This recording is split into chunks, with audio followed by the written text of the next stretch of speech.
അതൊരു മാസ്റ്ററിനാണ് അങ്ങനെ ചെയ്യാൻ പറ്റുക. കല അയാളുടെ കയ്യിലുള്ളു എന്ന് പൂർണ്ണമായ ധാരണയുള്ള ഒരാൾക്കാണ് കവിത എഴുത്ത് നിർത്തിയിട്ട് ഞാൻ മറ്റേത് തുടങ്ങി എന്നൊക്കെ പറയാൻ പറ്റുള്ളൂ.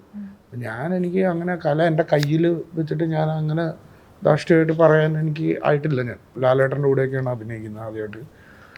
അപ്പോൾ പുള്ളിയുടെയൊക്കെ everybody knows is a legend.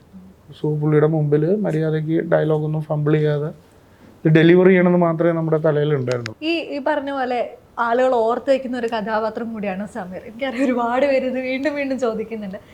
ഒരു കാലഘട്ടം കഴിഞ്ഞതിന് ശേഷം സമീറിനെ കാണുമ്പോൾ അതിനെ കൂടുതൽ കാൽപ്പനികവൽക്കരിക്കുന്നുണ്ട് ആളുകൾ അതിനെ കുറിച്ചുള്ള നെറേറ്റീവില് പലതരത്തിലുള്ള റീഡിങ്ങുകൾ കൊണ്ടുവരുന്നുണ്ട്. അയാളുടെ പാസ്റ്റിനെ കുറിച്ചുള്ള കഥകൾ ചർച്ച ചെയ്യപ്പെടുന്നുണ്ട്.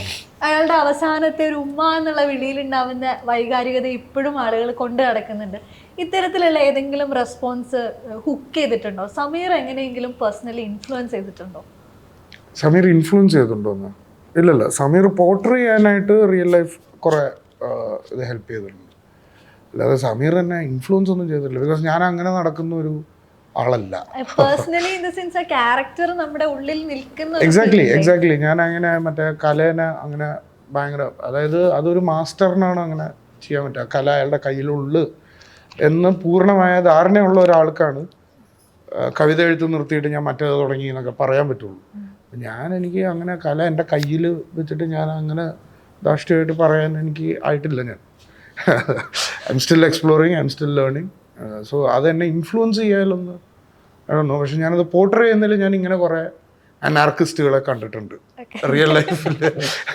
അപ്പം അത് പോർട്രേ ചെയ്യാൻ എന്നെ ഹെൽപ്പ് ചെയ്തിട്ടുണ്ട്. ഇത്തരത്തിലുള്ള ഏതെങ്കിലും റീഡിങ്ങുകൾ ഹുക്ക് ചെയ്തിട്ടുണ്ടോ? സമീർ ഇങ്ങനെയാണ്.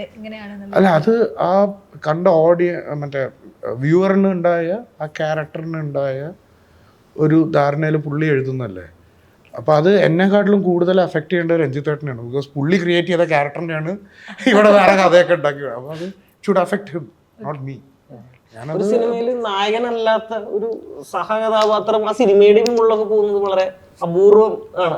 അതിപ്പോ it's not intended, it's not expected.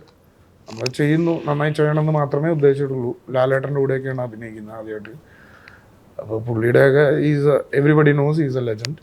So പുള്ളിയുടെ മുമ്പിൽ മര്യാദയ്ക്ക് ഡയലോഗൊന്നും ഫംബിൾ ചെയ്യാതെ ഡെലിവറി ചെയ്യണമെന്ന് മാത്രമേ നമ്മുടെ തലയിൽ ഉണ്ടായിരുന്നുള്ളൂ. പിന്നെ ഈ പറഞ്ഞ റെഫറൻസസ് എടുക്കുക, പറഞ്ഞ ചില അനാർക്കിസ്റ്റുകളെ കണ്ടിട്ടുള്ളതും അവരുടെ ബോഡി ലാംഗ്വേജും അവരുടെ പറയുന്ന ശൈലികളും ആ കവിത ചൊല്ലുന്ന ശൈലിയൊക്കെ അങ്ങനത്തെ ഒരു പുള്ളി പറയുന്നതൊക്കെ, സിഗരറ്റൊക്കെ കയ്യിൽ വെച്ചിട്ട് പറയുന്നതൊക്കെ അത് മിക്ക അനാർക്കിസ്റ്റുകളുടെ ബോഡി ലാംഗ്വേജ് ആണോ.